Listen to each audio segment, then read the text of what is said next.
When we observe the universe through the naked eye, we think there is a non-unmoving universe. The immense activities in the universe started to be noticed only after the invention of the telescope. In a very long period of history, people thought the world was not moving and that the sun rotated around the world. Then, in the process that started with Copernic, Kepler, and Galileo, they discovered that the earth rotated around the sun, which remained fixed. This discovery, which is regarded as a revolution, was very important, but it had not yet been discovered that the sun moved on its own orbit. Then, thanks to the advanced telescopes and the development of science, it was understood that the world rotated around the sun, which also moved. The sun moved at a speed faster than 720,000 kilometers per hour, with the planets around it toward the star Vega, on an orbit called the solar apex.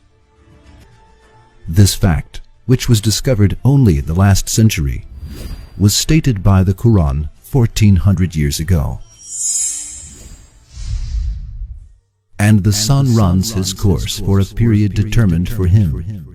That is the decree of Him, the exalted in might, the all-knowing. It is not permitted to the sun to catch up the moon, nor can the night outstrip the day. Each just swims along in its own orbit, according to law. It is He who created the night and the day, and the sun and the moon. All the celestial bodies swim along each in its rounded course.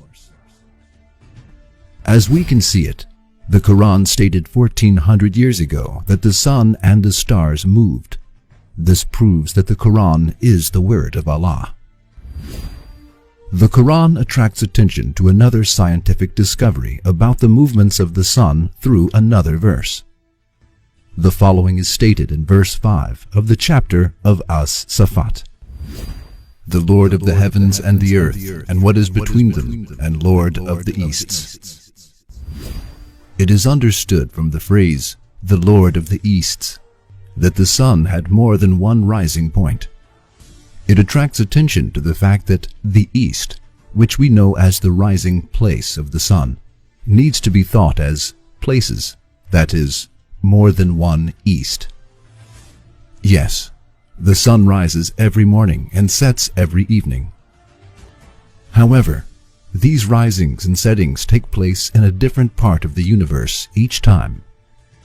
That is, the stars and the planets that float in the sea of the sky do not pass from the same route again. They move on their orbits. The sun, which rises in a place, sets in another place at the same time, since the world is round. The night follows the day, and the day follows the night. Then the rising places of the sun, not the rising place, is in question. The morning time is different for every point of the globe. Every place waits for the sun to rise at a different hour, minute, and second. We watch the sun rise from different places of space.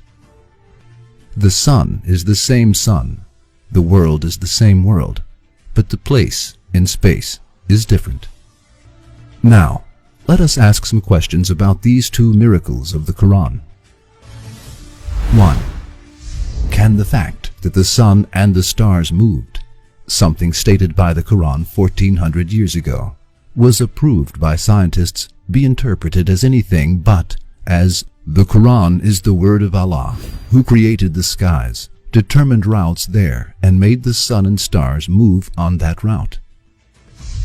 2.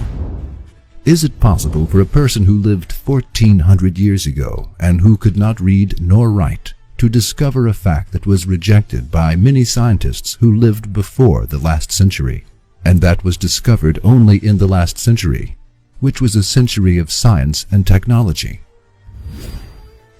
Why should Hazrat Muhammad, peace be upon him, make these claims and risk his credibility by opposing the people of that century in a period when almost all of the knowledge about the sky was wrong and superstitious, and when people did not have anything like that on the agenda? All of these questions can only be answered by the fact that the Quran is the book of Allah. If it is accepted that the Quran is the word of a human being, hundreds of questions will arise. In that case, no scientific fact stated by the Quran can be explained. The only answer to this question that can persuade the heart and the mind is as follows. The Quran is the pre-eternal book of Allah and His address to humanity. Hazrat Muhammad, peace be upon him, is Allah's messenger and beloved slave. We believe in it.